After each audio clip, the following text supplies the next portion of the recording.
Topic रहेगा वो रहेगा वाक्य। हालांकि ये हम पहले भी कर चुके हैं। और वाक्य और वाच्य मैं दोनों चीज़ों को यहाँ पर एक साथ लेकर चलना चाहती हूँ, क्योंकि देखिए कहीं ना कहीं दोनों ही चीज़ें एक दूसरे के ऊपर आधारित, ठीक है जी, चाहे वो वाक्य है चाहे वो वाच्य है। आपने अभी तक जो 9वीं कक्षा में आपने काम किया, आप लोगों ने देखा होगा कि 9वीं कक्षा में जो काम था वो अर्थ के आधार पर वाक्य के थे। लेकिन जब आप 8वीं कक्षा में थे तो आपने दोनों प्रकार के वाक्य किए थे। कौन कौन से? अर्थ के आधार पर भी और रचना के आधार पर। ठीक है बेटा। तो सबसे पहले तो हम कोई भी चीज करते हैं तो उसकी परिभाषा को जान लेना हमारे लिए बहुत आवश्यक होता है। ठीक है। तो सबसे पहले क्या है, आखिर वाक्य होता क्या है? क्या होता है भाई? दो या दो से अधिक शब्दों का सार्थक एवं व्यवस्थित समूह। क्योंकि बेटा अर्थ तो लगभग हर कोई शब्द देता है। अगर मैं आप लोगों को कहती हूँ राम घर जा, ये व्यवस्थित है। अगर मैं कहती हूँ राम जा घर, ये अव्यवस्थित है। तो वास्तव में जो वाक्य की परिभाषा है वो क्या होती है कि जब दो या दो से अधिक शब्दों का सार्थक जिसका अर्थ निकलता हो और व्यवस्थित समूह। ठीक है जी। तो वो क्या कहलाता है? शब्द कहलाता, सॉरी वाक्य कहलाता है। Got it? समझ आ रहा है? क्या कहलाता है वो? वाक्य। वाक्य कहलाता है शब्दों का सार्थक और व्यवस्थित समूह। मैंने आपको बताया कि वाक्यों को कितने रूपों में बांटा गया है।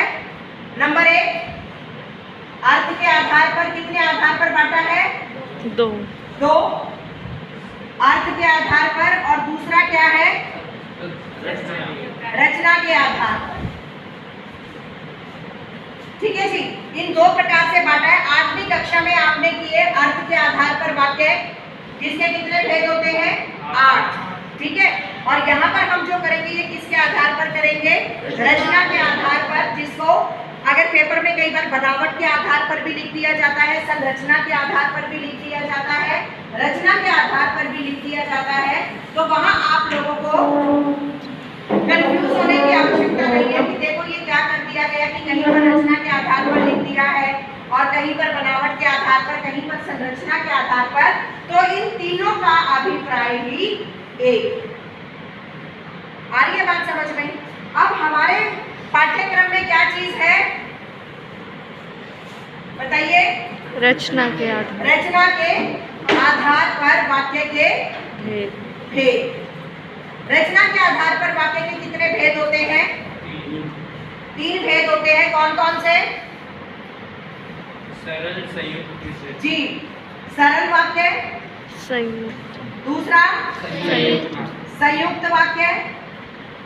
और तीसरा मिश्रित वाक्य।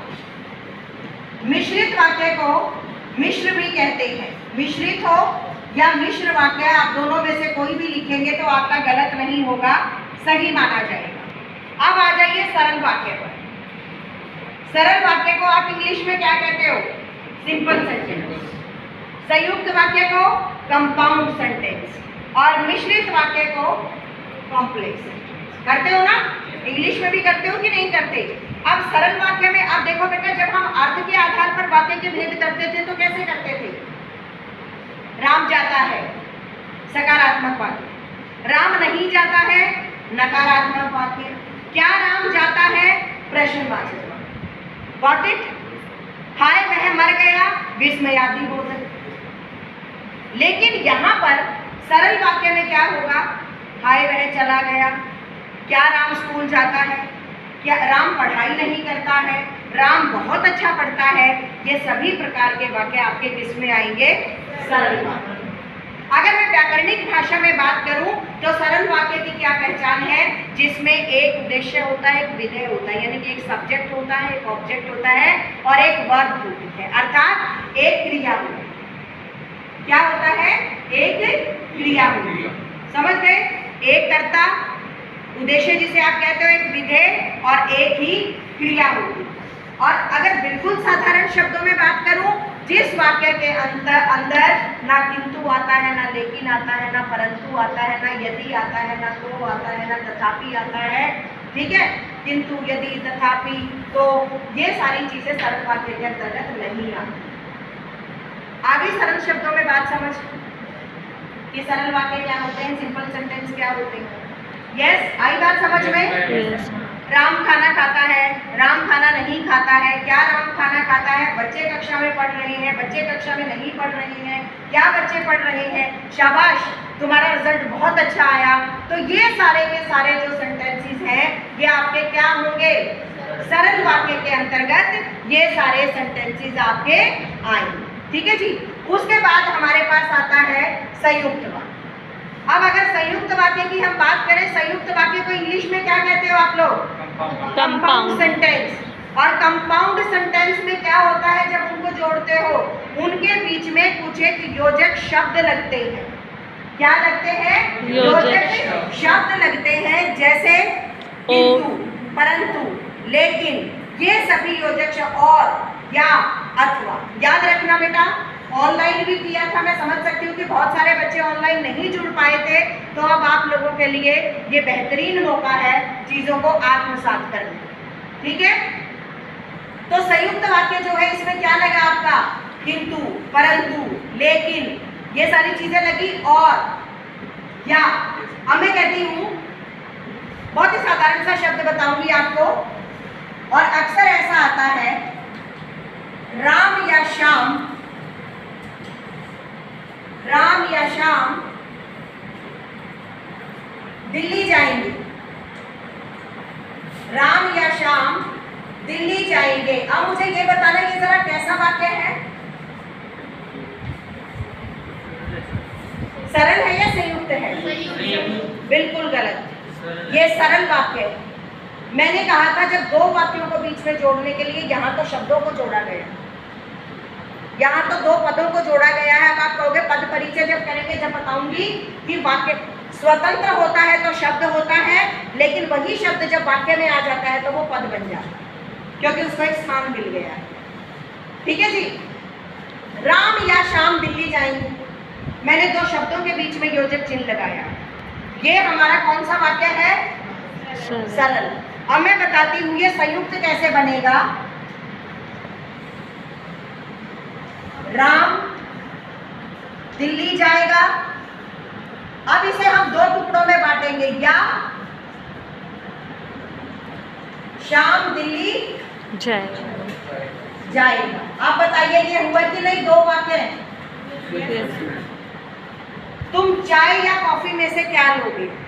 कैसा वाक्य है? सरल। तुम चाय लोगे या तुम कॉफी? दो विधेय आगे, दो उद्देश्य आगे, दो क्रियाएं, ठीक है बेटा। तो वहां पर क्या हुआ आपका? सही। आगे बात समझ में। मेरा भाई दिल्ली गया और मेरी माता भी उसके साथ चली गई। सही। या तो मेरा भाई दिल्ली जाएगा या मेरी माता दिल्ली जाएगी। सही। आगे बेटा बात समझ में। और बाकी तो मैं घर गई और मेरा भाई भी आ गया। संयुक्त वाक्य, क्योंकि मेरा भाई आया, दूसरी क्रिया मैं घर गई, मेरे द्वारा की गई। दो क्रियाएं हो गई, दो वाक्य हो गए, जिनको हमने संयुक्त के योजक शब्दों के माध्यम से आपस में जोड़। आगे बात समझ में? यस। और इसके वाचक शब्द क्या होते हैं? संयुक्त के वाचक शब्द क्या होते हैं बेटा? जो हमें पहचान कराते हैं किसी बात। कौन कौन से? या, किंतु, परंतु, लेकिन, और, ये सभी जो है योजक शब्द, ये क्या है? जो हमें वाक्य की पहचान कराते हैं। किस वाक्य की पहचान कराते हैं? संयुक्त वाक्य की पहचान कराते हैं, जो दो शब्दों में ये जुड़कर आपस में क्या बनता है? ये योजक शब्द जब लग जाते हैं तो क्या बन जाते हैं भाई? संयुक्त। ठीक है जी। अब आ जाइए मिश्रित वाक्य। जैसा कि आपको बताया, मिश्रित वाक्य को इंग्लिश में क्या कहते हैं? Complex sentences. ठीक है, साधारण तो आप लोगों को समझ में आ गया होगा। आ गया कि नहीं? आ गया। अब मिश्रित वाक्य देखिए, अब हम बनाएंगे उससे पहले मैं वाचक शब्द लिखवा देती हूँ। मिश्र वाक्य में क्या होता है बेटा? इसकी परिभाषा बताती हूँ कि जिसमें मिश्र वाक्य के अंतर्गत एक जो है एक प्रधान वाक्य होता है और दूसरा जो है उप आश्रित वाक्य। एक आश्रित है और दूसरा प्रधान, यानी कि एक दूसरे के ऊपर डिपेंडेंट, निर्भर करता है। ठीक है जी, एक क्रिया दूसरी के ऊपर निर्भर करती है। जैसे, और वाचक शब्द बताती हूँ, आसानी रहेगी आपको। यदि, तो, यहाँ वहां, जहां तहां, जैसा वैसा, इसमें जैसे भी आ जाएगा, जैसी भी आ जाएगा, जैसा वैसा,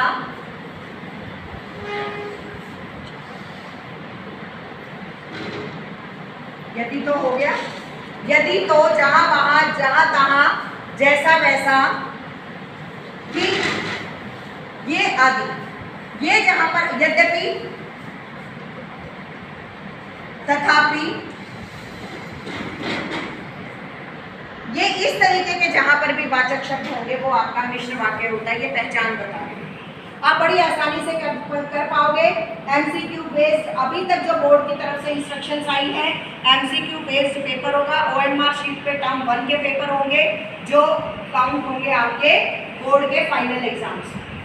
ओएमआर शीट्स पे होंगे। अब देखते हैं हालात कैसे रहते हैं। अगर यही हालात रहे जो थोड़ा नॉर्मल हो गया है तो बाहर सेंटर बनेंगे, अन्यथा स्कूल में सेंटर बन के ऑब्जर्वर सारे बाहर आएंगे, बाहर से आएंगे, हम लोगों की ड्यूटीज नहीं होंगी। ठीक है, तो इसी प्रकार बेटा, और एमसीक्यू होगा। अगर मैंने कह दिया राम खाना खाता है और नीचे 4 सेंटेंस दे दिए कि इसमें से सही पर निशान लगाओ, सरल, संयुक्त, मिश्रित, तो किस पर निशान लगाओगे? राम खाना खाता है, सरल। ठीक है, अब उसके बाद संयुक्त वाक्य में अगर मैं कहती हूँ राम दिल्ली जाएगा और उसका भाई भी जाएगा, संयुक्त पर। और अगर मिश्र इसको बनाती हूँ तो मैं क्या कहती हूँ? यदि राम दिल्ली जाएगा तो उसका भाई भी जाएगा। यदि के साथ तो का कॉम्बिनेशन आ गया तो ये आपके मिश्र वाक्य। जैसे ही मैं बाहर गई, बारिश हो गई। यदि बारिश होती तब फसल अच्छी हो, यदि तुम पढ़ते तो पास हो जाए, जैसा करोगे वैसा भरोगे। जब आपके इस तरीके के सेंटेंसेस आ जाते हैं तो वो आपके क्या कहलाते हैं?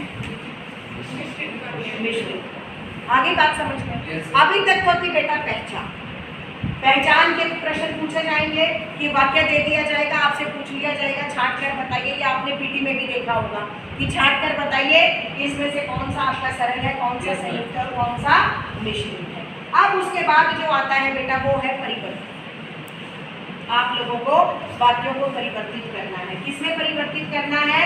सरल को संयुक्त में परिवर्तन पूछा जा सकता है, संयुक्त का मिश्र में, मिश्र का सरल। अभी जैसे मैंने एग्जाम्पल भी दिया आप लोगों को, ठीक है। मेरा भाई पढ़ा था, नहीं ये थोड़ा डिफरेंस हो जाएगा। पढ़ने के कारण मेरा भाई पास हो गया, पढ़ने के कारण मेरा भाई पास हो गया। सरल है कि मिश्रित है?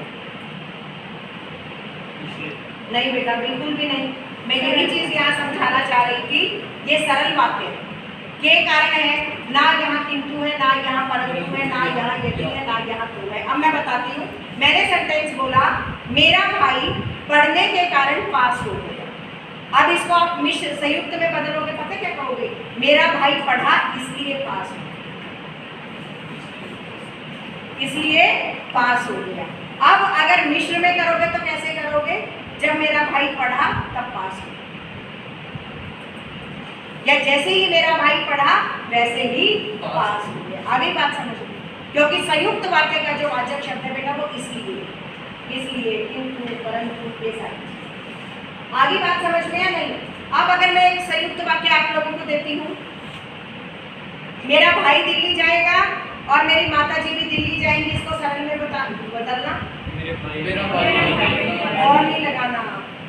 या तो ये भी ठीक है, मेरा भाई और मेरी माता जी दिल्ली जाएंगे, या मेरे भाई के साथ मेरी माता जी भी दिल्ली जाएंगे, तो भी ठीक होगा। क्योंकि जैसे इन्होंने बताया आर्यन, सॉरी इतने दिनों के बाद मिले हैं तो थोड़ा सा तो अब जैसे इन्होंने बताया कि मेरा भाई और मेरी माता जी दिल्ली जाएंगी, बिल्कुल सही है, क्योंकि इन्होंने दो शब्दों के बीच में योजक शब्द लगाया है, वाक्यों के बीच में नहीं लगाया। और अगर आप ऐसे कहते कि मेरे भाई के साथ मेरी माता जी जाएंगी तो भी सही होता, दिल्ली जाएंगे, ठीक है, क्योंकि संयुक्त कहाँ बनता है, जब आपका दो वाक्यों को जोड़ने का कोई विशेषण होता, ठीक है, ये सारी चीज। उसके बाद आपका आता है मिश्र वाक्य। अब अगर मैं कहूँ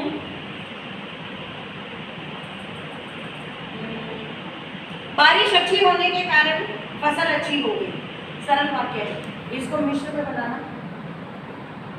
अगर बारिश हो गई तो फसल नहीं बेटा, ये तो आप पास्ट में चले, मैं पास्ट में पूछ रही हूँ ना, आप तो फ्यूचर में बता रहे हो अगर बारिश अच्छी होगी, तो मैं कह रही हूँ बारिश अच्छी हुई इसलिए फसल अच्छी हो गई, ये संयुक्त है, इसको मिश्र में बनाना है। जब बारिश अच्छी हुई तब फसल भी अच्छी हुई, जब तब जैसा वैसा आप इसको बहुत आसानी के साथ वहां पर लगा सकते, ठीक है जी। ये तो थे हमारे वाक्य। तो आप क्या कहते हो, वाक्य भी आज ही कंटिन्यू करें या बाद में समझा दिए जाए? समय बताइए कितना रहता है? वाक्य अभी हमने किए, अब इसके बाद जो हमारा अगला टॉपिक है वो कौन सा है? अब वाक्य इसके साथ क्यों करा रही हूँ बेटा, क्योंकि ये इसके ऊपर कहीं ना कहीं निर्भर करता है। अब वाक्य क्या होते हैं अंग्रेजी में, जिन्हें आप एक्टिव पैसिव वॉइस कहते हो ना, वो हमारी हिंदी में वाक्य कहते हैं। क्रिया के जिस रूप का हमें पता चलता है वो वाक्य कहते हैं। और वाक्य जो है वो कितनी प्रकार के होते हैं? 3 प्रकार के। कौन कौन से? नंबर 1 कर्तृवाच्य, नंबर 2 कर्मवाच्य, और नंबर 3 भाववाच्य। अब बेटा कर्तृवाच्य वाक्य जो है वो क्या होता है, देखो जैसा पता चलता है जिसमें कि क्रिया जो है वो कर्ता के द्वारा संपन्न की जाती है, अर्थात जिन वाक्यों में कर्ता जो है वो महत्वपूर्ण होता है, कर्ता ही मेन होता है, सब्जेक्ट मेन होता है। अब जैसे आप क्या कहते हो, राम ईट्स फूड, अब इसको पैसिव में बनाओगे तो क्या कहोगे, food is eaten by Ram. अब हिंदी में जो करेंगे बाय तो लिख नहीं सकते, तो क्या करोगे, के द्वारा, ठीक है। तो सबसे पहला कर्तृवाच्य से मैं बताती हूँ आपको, राम भोजन करता है, वह हंसती है,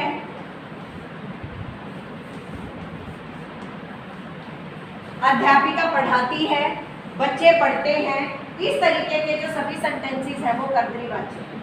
माली पौधों को पानी देता है, आपने कारक पढ़े होंगे, कर्ता ने कर्म को करण से संप्रदान के लिए अपादान, ये सारी चीजें की है ना आप लोगों ने, उसके वो विभक्ति चिन्ह होते हैं। अब कर्तृवाच्य इसमें कर्ता महत्वपूर्ण होता है, तो कर्ता के साथ क्या लगता है विभक्ति चिन्ह, कर्ता ने। अब मैंने कहा राम भोजन करता है, ने इसमें ने का इसके अंदर लोप है, लेकिन कर्ता ही तो मेन है। राम क्या करता है, भोजन करता है, अध्यापिका पढ़ाती है, वह हंसती है। अगर इस तरीके के, फिर वही मैं सरल बात कहूंगी कि अगर वैसे कुछ बात समझ में ना आए तो जब आप ये सरलता के साथ सीधा वाक्य देखोगे, सेंटेंस देखोगे, तो ये आपका क्या बन जाएगा, क्या बनेगा, कर्तृवाच्य, क्योंकि इसमें कर्ता की प्रधान। अब इसी सेंटेंस को राम भोजन करता है को मैं कर्मवाच्य में बदलूंगी, जिसे आप अंग्रेजी में पैसिव वॉइस कहते हो, तो वो क्या बनेगा, राम के द्वारा भोजन किया जाता है। अंग्रेजी में भी इसी चीज को समझाया था, राम ईट्स फूड, राम भोजन करता है, food is eaten by Ram. तो वहां पाए क्या बन गया, के द्वारा, क्या बन गया, के द्वारा। यहाँ पर आपका कर्म प्रधान है, क्योंकि अंग्रेजी में की तरह इसको तो यहाँ तो ऐसे नहीं करते ना, भोजन किया जाता है राम के द्वारा, क्योंकि वहाँ बाय बाद में आ गया, तो थोड़ा बहुत तो भाषा का चीज वही है, थोड़ा हेर फेर शब्द। आई बात समझ में?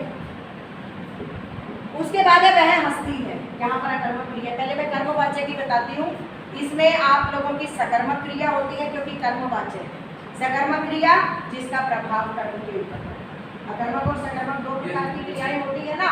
सकर्मक क्रियाएं बेटा जिसमें आपको क्या का उत्तर मिलता है, अगर मैं व्याकरणिक बात ना करूं, और अकर्मक क्रियाएं हंसना, रोना, सोना, कूदना, दौड़ना, भागना, नहाना, ये सारी चीजें जहाँ पर आपको क्या का, अगर मैं कहती हूँ वह हंसती है, क्या का उत्तर मिल रहा है यहाँ, वह हंसती है, क्या हंसती है? मैं कहती हूँ वो भोजन करता है, क्या करता है? भोजन करता है। हमें क्या का उत्तर मिल रहा है? तो वो जो क्रियाएं हैं वो अकर्मक क्रियाएं होती हैं, उसका भी मैं समझाऊंगी। अगर इस तरीके से साधारण आता है तो वो आपका कर्तृवाच्य कहलाता है, चाहे उसमें अकर्मक क्रिया हो चाहे सकर्मक क्रिया हो, दोनों प्रकार की क्रिया। कर्मवाच्य में आपकी सकर्मक क्रिया है। अध्यापिका बच्चों को पढ़ाती है, अध्यापिका के द्वारा बच्चों को पढ़ाया जाता है। जा धातु का प्रयोग किया जाएगा। यहाँ पर क्या था? जा धातु नहीं थी, राम भोजन करता है। मैंने कहा राम के द्वारा भोजन किया जाता है, तो ये जा धातु हो गई कि नहीं? गोवेंट कौन करते हो इंग्लिश में? Yes. First form, second form, third form. तो यहाँ पर जो है क्रिया कैसी होगी? या तो वो वर्तमान काल होगी, या भूतकाल होगी, या वो भविष्य काल होगी। तो अगर मैंने कहा राम के द्वारा भोजन किया जाता है, अगर ये सेंटेंस कर्तृवाच्य में होता राम भोजन कर रहा है, तो आप क्या करते? राम के द्वारा भोजन किया जा रहा है। उसी काल में, काल परिवर्तित नहीं करना। अगर मैं यहाँ पर कहती राम भोजन करेगा, तो आप क्या कहोगे? राम के द्वारा भोजन किया जाएगा। वो आपका फ्यूचर में है। आ रही है बेटा बात समझ में? Got it? किसी को कोई कंफ्यूजन?